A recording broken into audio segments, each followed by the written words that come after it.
To celebrate the 15th anniversary of PG Cigars, Paul Garmirian and his son Kevork set out to do something different.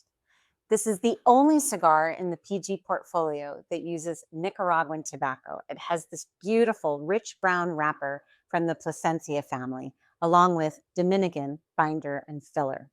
There's something else that makes the 15th anniversary really special, and that is the fact that this cigar was rolled in 2006.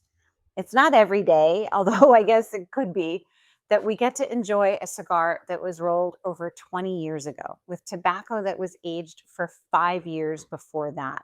And not every blend is really going to stand up to that kind of time and aging, but the 15th anniversary does.